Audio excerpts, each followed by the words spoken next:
Welcome back to Uncanny Cold Cases. Thank you so much for all your theories and comments on our cases so far. Keep them coming, put them in the comments down below, and don't forget to like, hype and subscribe. Today, for our haunting, we are going all the way back to the 1700s on the top floor of a small house in Smithfield here in London. An audience has gathered to summon a ghost. A priest calls for silence and begins to ask this supposed spirit a list of questions using a code: 1 knock for yes, 2 for no. Spirit, did you die naturally, he asks. 2 knocks, no. Were you poisoned? 1 knock, yes. Should William Kent hang for it? 1 knock. OMG, what happens when a poltergeist accuses somebody of murder? We have a potential haunting here that caused a sensation in Georgian London. 2 dead wives, a man facing the gallows, and a ghost that seems hell-bent on justice. But is it genuinely paranormal? Let's find out, because I'm Danny Robbins, and this is Uncanny Cold Cases. Secrets still remain. Hello. Welcome back to Uncanny Cold Cases. It is time to lift another historical paranormal case from the shadows and expose it to the light of modern psychology, forensic science, and our very own uncanny investigative techniques. Can we make sense of this enduring mystery? Let us see. To help us, we are joined by that dream team of supernatural sleuths. For Team Skeptic, psychologist Dr. Ciarán O'Keefe, and for Team Believer, writer and parapsychologist Evelyn. Hello, it's good to have you both here. Ciarán, this is a cracker of a case. Yes, it is. When we asked people for suggestions for cold cases, this is one that kept on coming up.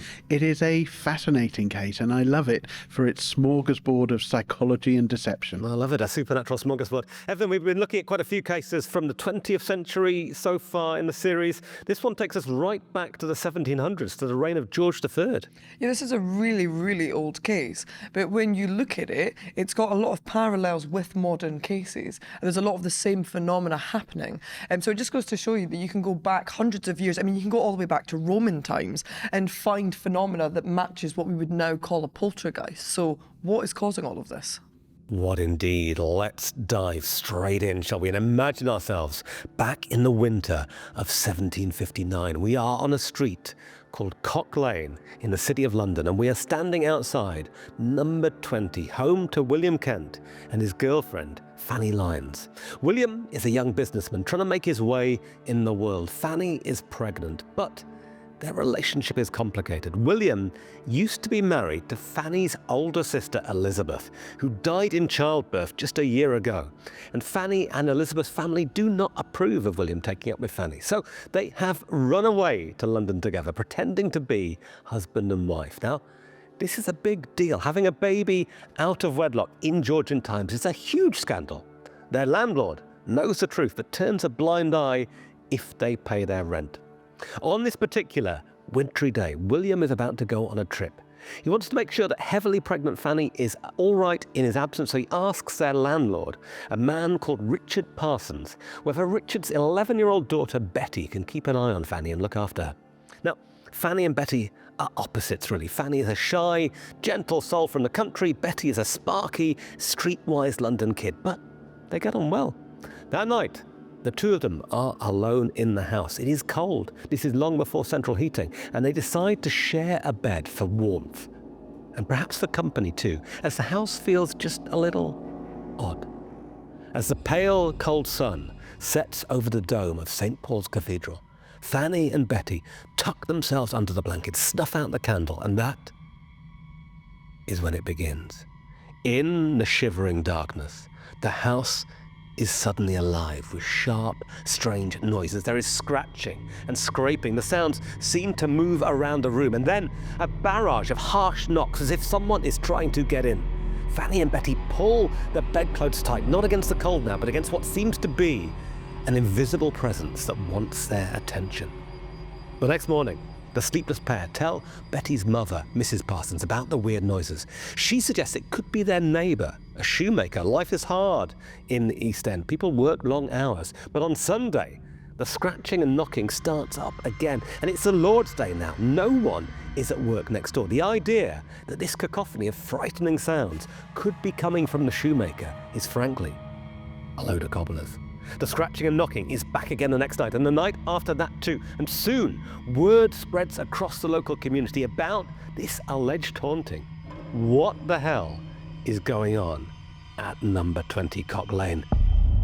Ciarán, Fanny and Betty seem to be in the midst of what we would now describe as a potential poltergeist haunting. Would they have used that word back in the 1750s? Actually, no, they wouldn't. Even though it's a term that existed in the German language, it only came into effect in the English language about 100 years later. So even though they would be familiar with the phenomena, because there may be other cases that have similar sort of phenomena, they wouldn't be using that term poltergeist. Evelyn, you've spent a lot of your life looking at poltergeist cases. I know you're absolutely fascinated by them. You've devised your own scale to measure poltergeist activity. How do you feel what we are witnessing fits into that? Well, it certainly looks like it's starting to fit the pattern. So typically it begins with a sensation of presence. Then it is noises. So typically things in the walls, they assume it's rats, mice, insects, things like that. And then we get up to much louder noises, objects moving, sometimes objects appearing and disappearing, communication, very rarely. And then it can go right the way up to threat to life. But at this point in time, this case does feel like it fits the categorization of being a poltergeist case. Ciarán, I know that you love to look at environmental factors as a possible cause. What was this area of London like in the 1700s? Are there potential factors here that could cause a haunting? There are a huge number. We've got to consider at this point in history, 18th century London is an incredibly polluted city. And it's partly because from a domestic level, you've got coal burning fires and very little opportunity for that smoke to escape. But also you've got lead-based industries that may be poisoning the water. And we know that lead is a neurotoxin. And also right where we are in London, you've got proximity to Smithfield Market. And you've got the potential there for meat mixing with grains, but also creating mould, which we know can have an effect. So you think all of these things could cause potential hallucinations? Yeah, absolutely. But not only that, you're dealing with a period in history where they wouldn't have had the same sort of plumbing that we had now, or even the concept of hygiene. So they would have been throwing human excrement out into the street as well. So it could be a poltergeist. Evelyn, we also have to look at an area from a team believer point of view, of course, about the history of what's going on. If we've got ghosts, we need death. Who died in that house, in that area? You've been looking into the history of Cock Lane.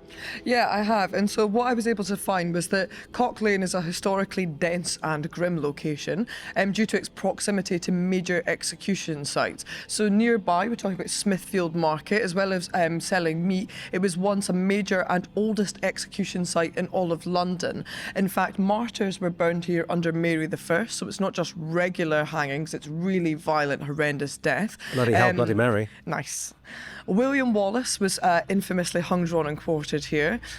Also, Cock Lane is next to a massive burial pit for plague victims. In fact, there are 50,000 corpses buried here nearby. So if you're looking for death, Cock Lane has it in abundance. All right, thank you both. Good thoughts. I would love to hear all of your theories on this case as well as we dive further into it. Are you team believer or team skeptic? You can put your thoughts and theories in the comments below, but keep an open mind here because things are about to get even more interesting on Cock Lane because the locals are starting to have their own ideas on who or what this ghost is. William and Fanny's complicated love life has become a big source of gossip in the area.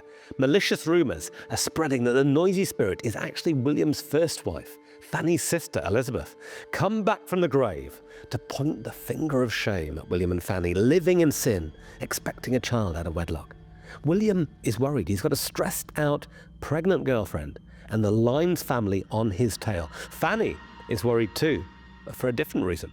She has her own theory on the haunting. She has convinced herself that the scratching and banging has an ominous message for her, that she is going to die.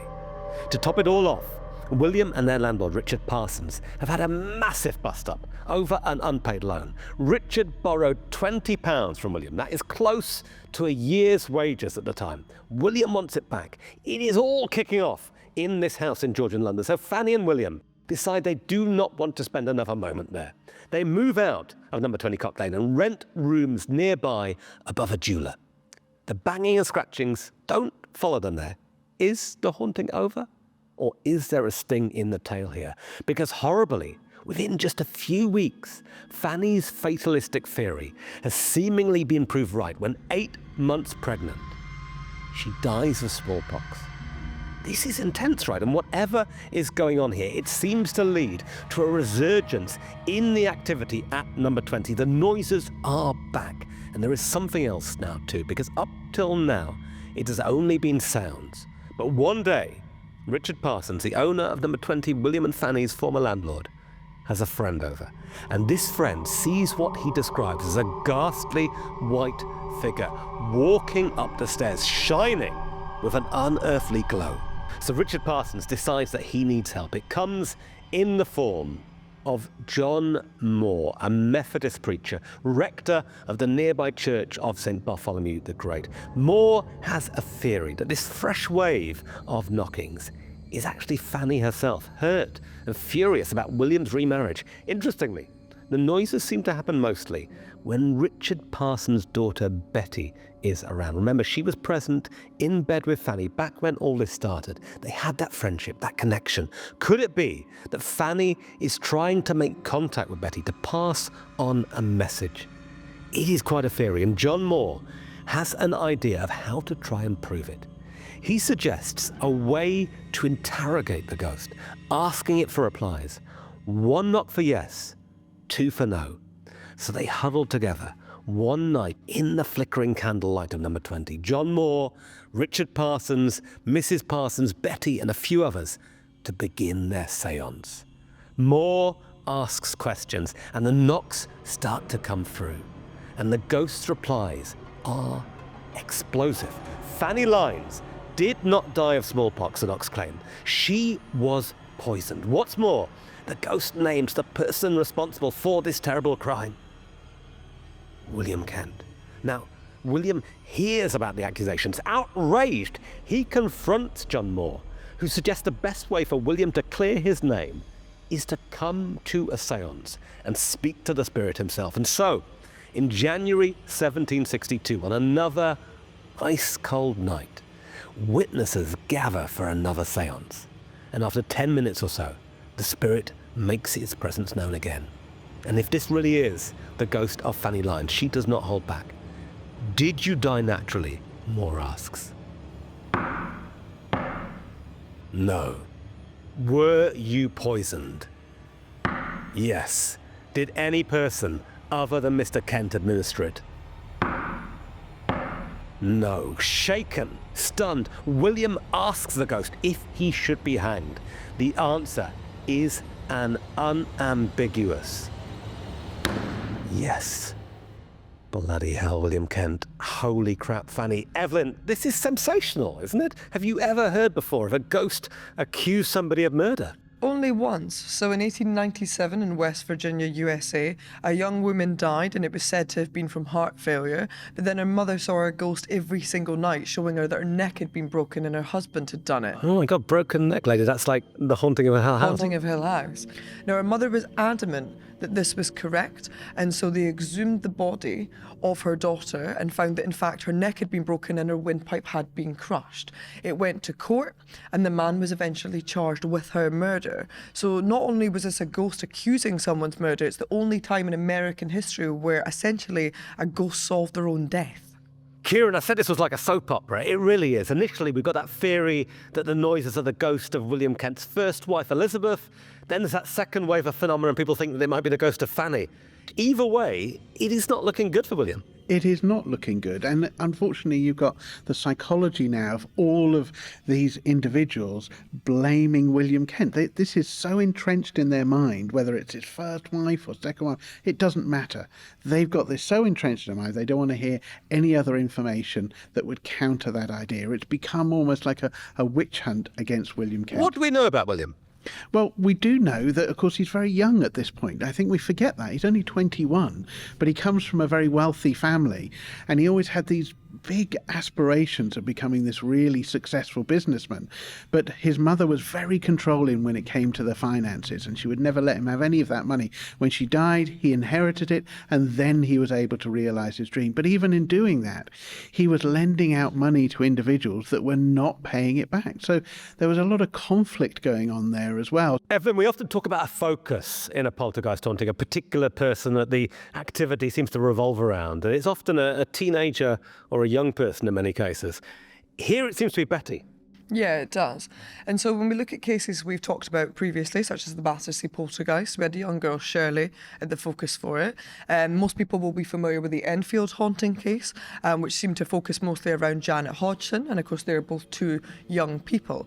So is there a reason for why particularly poltergeist phenomena hones in on these people, or is it that they themselves are generating the phenomena, either by artificially creating it, tricking people into it, or does it go back to this belief that because young people are turbulent, they're quite emotionally unstable, and they're going through challenging periods in their life, that they're actually generating supernatural phenomena somehow? One other thing that we should talk about, easy to overlook, is that we're talking about this as a potential poltergeist haunting, but we've got that apparition as well that friend of Richard Parsons sees. Yeah, so the weird thing with this is that that's not typical of poltergeist cases. Full body apparitions are quite rare and they don't really fit in with poltergeist phenomena. But it does give us a different dimension, because hearing noises is one thing, apparent communication is also one thing. However, when they see this full apparition, Betty is accounted for.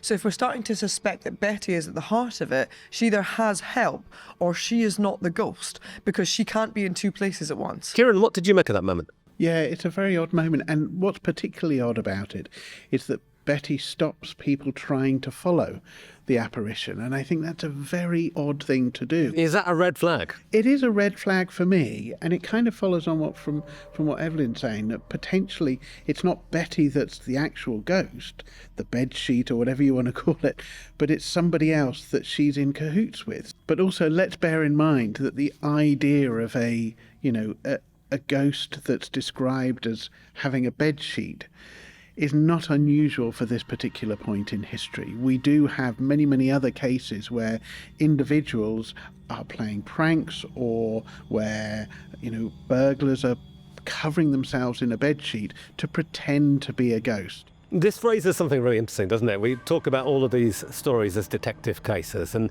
we look for suspects, and that could be environmental factors or psychological factors, but it can also be actual human beings as well, can't it? And we've got to look at some of the people in this case. Richard Parsons, the landlord potentially, but also this guy John Moore as well, the Methodist clergyman who comes into the house. He's almost like a kind of Georgian Ghostbuster. Are these people important here? Yes, I think they are, because they create that psychological environment, for support that there is something supernatural going on. I mean, I love the character of John Moore. He is genuinely an 18th century Ghostbuster, and he's absolutely fascinating. But bear in mind, he has a very, very strong belief in this concept of the invisible world, almost like an ethereal plane where the spirit of the wronged would wander, almost seeking retribution. So, he's very much invested in this being true. So we've got to think about him. But also then there's Richard Parsons as well. He's third generation living in that area of London, so he's very familiar with that area. But he's also living in London at a time where there is the gin craze, where lots of people are becoming addicted to gin, and Richard Parsons is one of them. He is a man who is a drinker, but also because of him excessively drinking, he's trying to feed that habit. So he's somebody that is having difficulty with finances. And all of these different layers build up a fascinating picture of psychology for me. And we know that he owed William Kent money.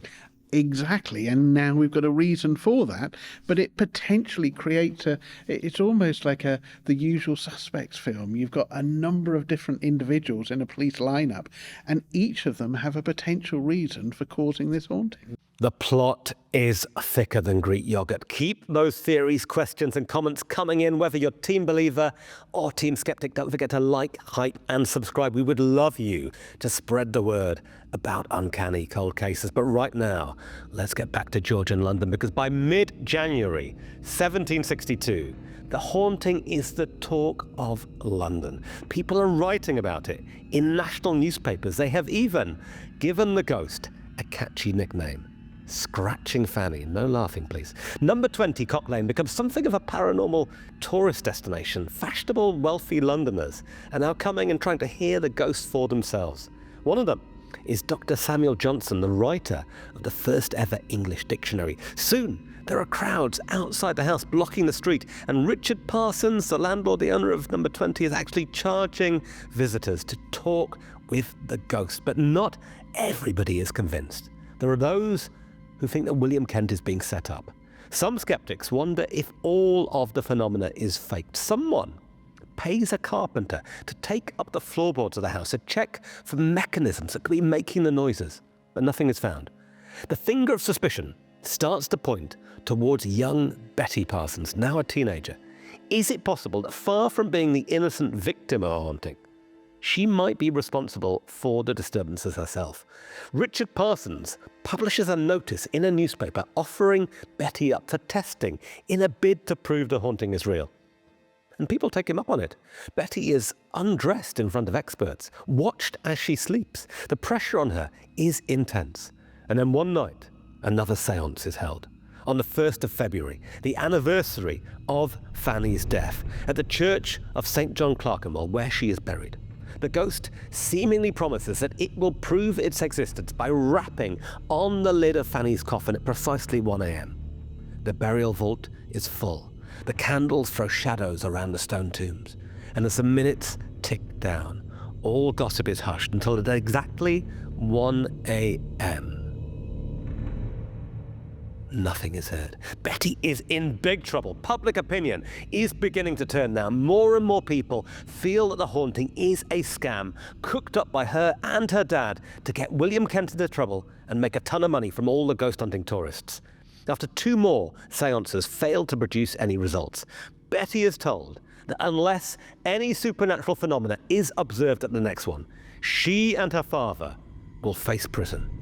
The stakes could not be higher now, and incredibly, at this next séance, scratching noises are heard. Has the ghost been summoned back in the nick of time, or has Betty merely given her audience what they want? Well, Samuel Johnson, Mr. Dictionary Guy himself, declares it is the opinion of the whole assembly that the child has some art of making or counterfeiting a particular noise. So Betty is searched, and a small piece of wood is found hidden on her body. She denies knowledge of it, but if you run a fingernail over its rough surface, it produces what sounds very much like a ghostly scratch. Ciarán, could this piece of wood really explain what's going on in the case? Are we looking at a carefully planned hoax? Yeah, I think we could potentially be. I think the argument against it being a hoax would be that you're hearing sounds all over the room. You know, we've got some witnesses that say the knocking sound doesn't just come from one place, that it comes around. But we've got to bear in mind that in this environment where people are potentially a bit anxious about what's in the room or fearful of it, they could be misinterpreting where the sound comes from. But it's perfectly plausible that the knocking sound could be coming from a piece of wood. Evelyn, it's tempting to say we've cracked the case here, but are there things that we're overlooking? Does this piece of wood explain the noises that Fanny and Betty heard? Does it explain that potential apparition seen by the friend of Richard Parsons? Yeah, so although it explains some things, it definitely leaves a lot of holes in the story. So the visual apparition is obviously not caused by a bit of wood. I think there's a difference between scratching a small piece of wood and people hearing the noises seemingly move all over the room. Of course, people can mishear things, but it gets much more complicated when you have quite a number of people in the room. They also at one point have someone who works as a carpenter come in and check various things on the property. At one point they think it's the cobbler in the shop next door banging about late at night. That seems quite extreme for what I'm assuming is, a palm-sized bit of wood that someone is scratching a nail down. And it doesn't account for all the other phenomena. So is it a case where the phenomena is real and it's happened, but then there's a lot of pressure on Betty to produce? She's being threatened with jail. There's now people queuing up. There's people paying money. There's tenants being driven out of the property, so they're losing income. And so the noises aren't happening anymore. So she panics and she starts devising a way to create them herself. It doesn't really have to be one or the other. It doesn't have to be Betty's made up the whole thing or it's ghosts. It could be both. This is interesting. It's something that we've seen in other cases. In the Enfield haunting case, I know people certainly talk about the idea that some phenomena was genuine, some was faked. We talked about pressure on William Kent before. The pressure on Betty is absolutely intense here. Yeah, it is, and she's a young girl at the heart of this, and the whole thing is kind of spiraled out of control. There's this big collection of characters, there's people owed money, there's people from the church involved, it's now in the press, everyone in society is talking about it, and also there are dead people in this as well, which we forget about. There's people that she was close to, people that were her friends, essentially, people that she maybe even considered family, and they have died. So Betty's processing trauma whilst also having a tremendous amount of scrutiny on her at the same time. Ciarán, my big question to you is why? Why would Betty accuse William Kent of murder? Yeah, I don't think we should be asking that question. I think we should be asking who is instructing Betty to do this and why. Because I think the clue lies in the fact that Richard Parsons owed William money. He owed him about 12 guineas and he didn't repay it. And William Kent instructed his solicitor to sue him and then eventually recovered the debt in January, right around the time where we start to get this phenomena happening. So you could look at it as potential revenge, but actually the reality of it is that Parsons was making money from people attending these séances. So you've got a perfect motivation for this. And it's amazing, isn't it? Lots of people watching this will have paid to go on a ghost hunt. This is happening in Georgian London.